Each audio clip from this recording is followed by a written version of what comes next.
at the law of diminishing marginal returns. All right.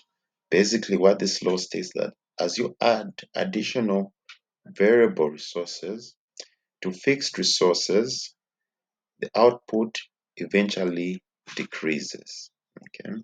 So in economics, we've got what we call fixed resources and variable resources, right? Fixed resources, they do not change and are not dependent on output, but variable resources change and are dependent on output, okay? So if we remember the factors of production, we have land, labor, and capital, okay? So capital and land, we regard them as fixed resources, right? Land is a variable resource, okay? So before we go any further, I want to talk about the production in the short run and in the long run, right? So in short run production, right, one resource is fixed, right? We have one fixed resource and the other resources are variable, right? But then in the long run, okay, in the long run, all resources are variable, okay? All resources are variable. So what we'll be looking at today is short run production, okay? And we're going to see how the law of diminishing marginal returns comes into play, okay? So we're going to have a factory here, okay?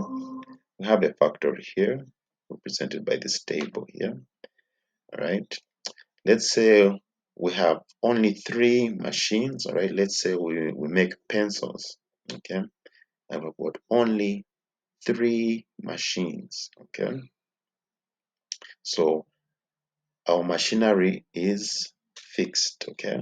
And then now we have a variable resource, which is our labor, okay?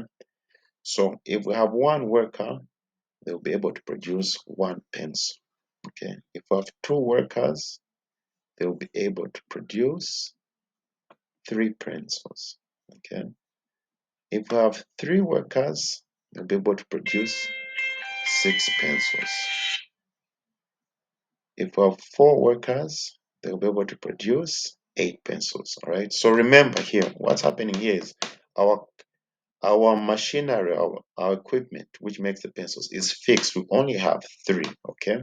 So as we hire more workers, the total output is increasing. Okay. The total output is increasing. But now I want to bring you to the concept of the marginal product, right? The marginal product is the additional output generated by hiring one more worker, okay? So the marginal product is the additional output generated by hiring one more worker, okay? So as we can see here, right, when we increase from 1 worker to 2 workers, all right, production increased by 2, okay? Production increased by 2 from 1, total product increased from 1 pencil to 3 pencils, all right? So the second worker increased production by 2 units, all right? When we had the third worker, all right, production increased by 3 units, okay? Production increased by 3 units, all right? Now, when we had fourth worker, all right, our total product increases, but our marginal product starts to decrease, okay? We had the fifth worker.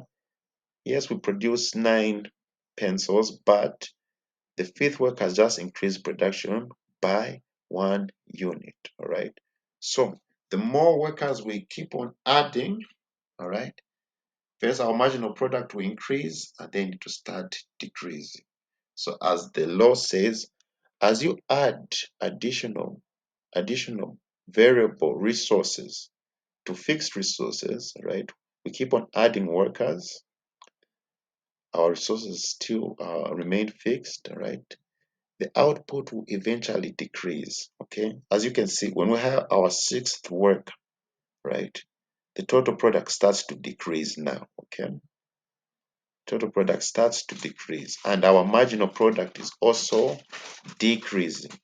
As we had the seventh worker, our total product keeps on decreasing. Okay, so this is what the law of diminishing marginal return is talking about, right?